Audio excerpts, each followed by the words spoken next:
à Mme Lévy de se présenter. Elle veut discuter avec le maire du dossier de Berger-Blanc. Bonsoir. Bonsoir. Allez-y, oui. Je me présente, je m'appelle Oui. André Lévy, je représente Action pour un service animalier public, ASAP, et ma question porte sur le dossier du berger blanc. Allez-y.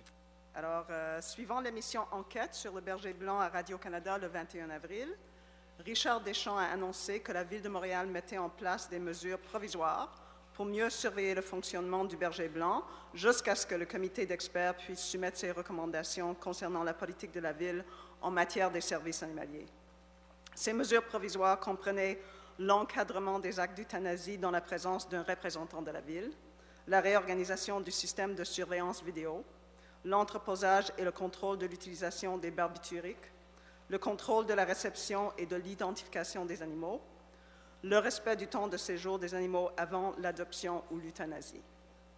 Étant donné que, selon une récente émission d'enquête, il n'y a pas de caméra de surveillance dans les 2 chambres d'euthanasie et que lorsqu'on pratique l'euthanasie, le seul employé municipal sur place est un agent de sécurité qui reste à l'extérieur de ces chambres, nous ne comprenons pas comment on peut s'assurer que l'euthanasie est maintenant exécutée par du personnel compétent et de façon éthique et compatissante.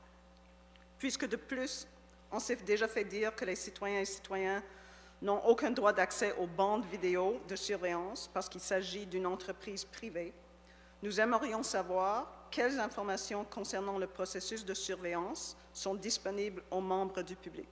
Merci. La question est posée. Monsieur Deschamps. Bonsoir, Madame. Alors, effectivement, lorsque j'avais pris la parole publiquement quelques semaines après enquête, j'ai eu l'occasion de revenir là-dessus au Conseil. Ce que j'avais dit, c'est que nous encadrerions le berger blanc d'une façon extrêmement serrée.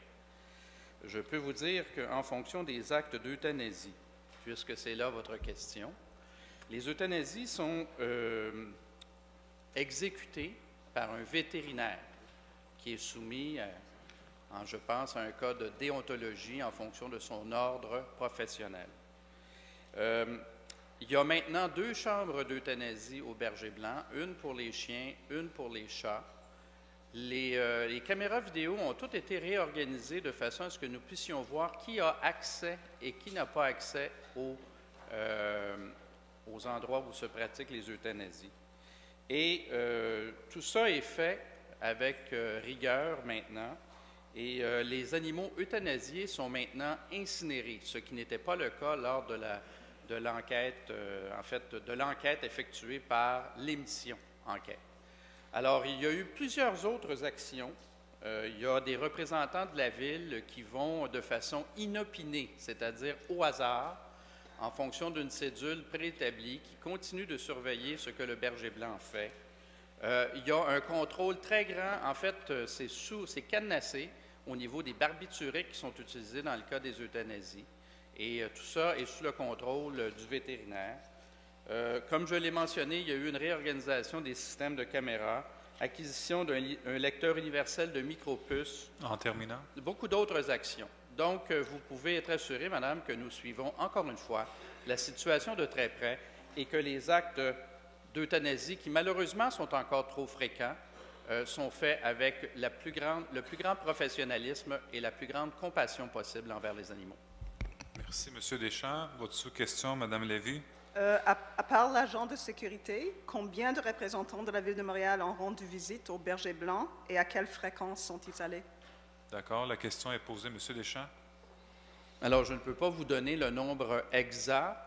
Je ne l'ai pas sous la main. Toutefois, il y a des gens de différents arrondissements qui y vont à tour de rôle. Donc, et comme je l'ai dit, c'est au hasard. J'ai moi-même eu l'occasion à quelques reprises de lire les rapports en question qui sont effectués par nos inspecteurs. Et ce qui nous est rapporté démontre une correction de l'ensemble des actions qui devaient être corrigées. Merci, M. Deschamps. Merci, Merci. Mme Lévy. Bonne soirée.